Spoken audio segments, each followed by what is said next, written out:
Welcome to Active Dad. I'm Andre Holmes, and today we're going to be talking about setting boundaries with your children in a healthy, effective, and respectful way.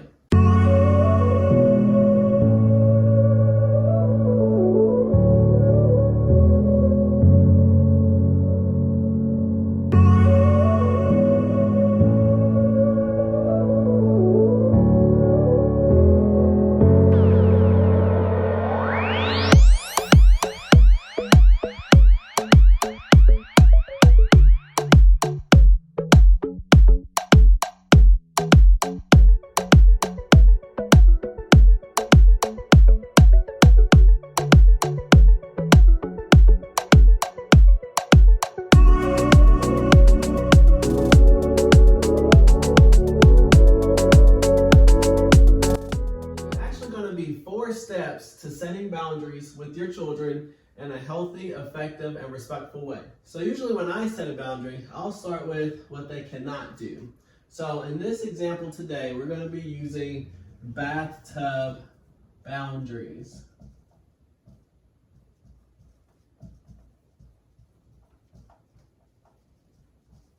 So we're going to be using the bathtub boundaries. You can see a video of this on our Facebook. But this is how it's actually going to be broken down and how we got to where we are with our children now. And they're actually able to express the boundary to me when I ask them what it is as soon as we get into the bathtub. So this is going to be what they cannot do. So our first, what they cannot do in the bathtub is splash or spit water out the tub. So obviously this is a boundary that I like to set when we're doing bath time. It keeps the floor dry. Obviously we don't want any water on the floor because people can slip and fall. We also don't want water on the floor because it's just a big mess to clean up, and we're supposed to be there to have fun in the bathtub, wash, and get that relaxation before it's bedtime. So splashing and spitting water out of the tub, for us, is just not something that we want to deal with. So as the parent, what we do is we set a boundary. So we start by what they cannot do, and that's splash or spit water out of the tub. The second thing that I don't want them to do is to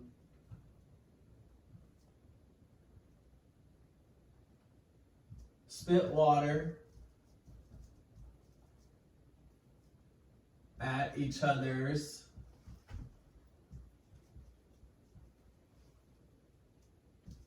faces.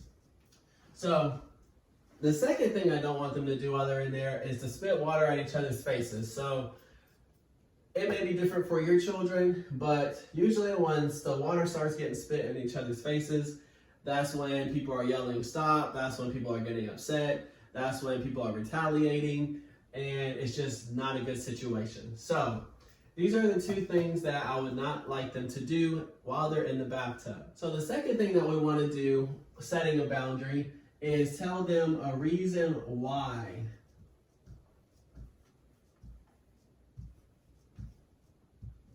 So children, don't underestimate children. They understand way more than they can say. So when you give them a reason why, make sure that it's a reason that you would tell another adult that makes logical sense. You don't want to be fabricating or lying to your child about some grizzly bear that's going to come outside of their closet if they splash water out the tub. Like, you wouldn't say that to another adult. You want to treat them as such. So give them a reason why. So the reasons why I came up with no splashing out of the tub and spitting water at each other's faces is the floor would get wet, and someone could slip and fall.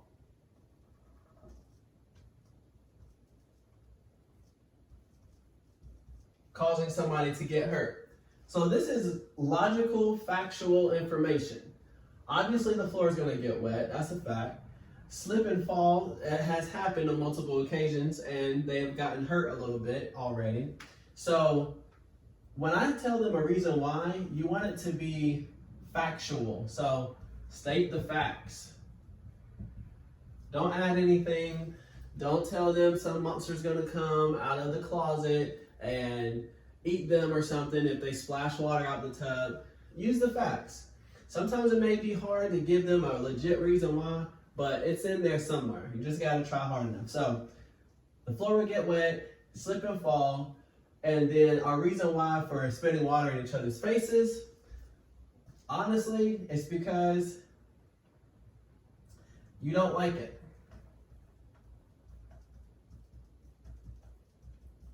So neither one of them like getting water spit in their face. So that's the reason why. That's a fact. I've witnessed it, and now it's factual. So our third point on our list of how to set boundaries with your children is going to be set limitations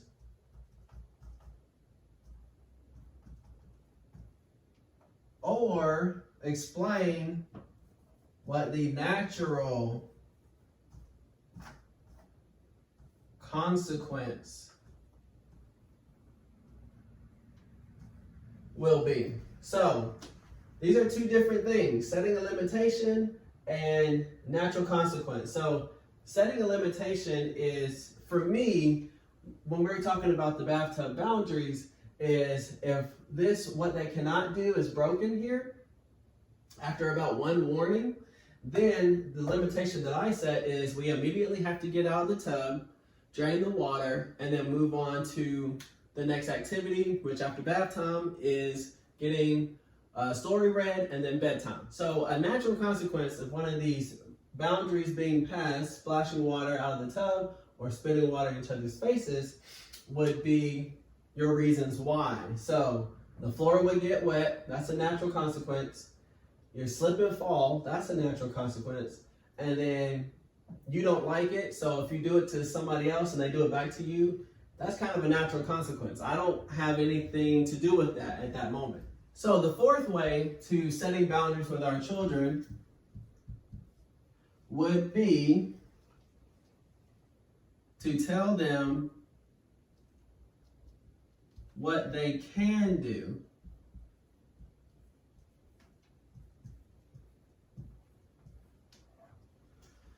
So the fourth is what they can do.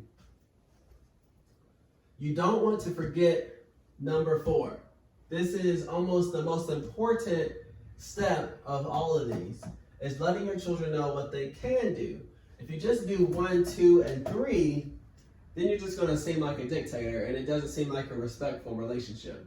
So giving them something that they can do gives them some power back into their life. So what we want to do is, with our bathtub boundary, what I tell them what they can do, if they want to spit water, is they can spit water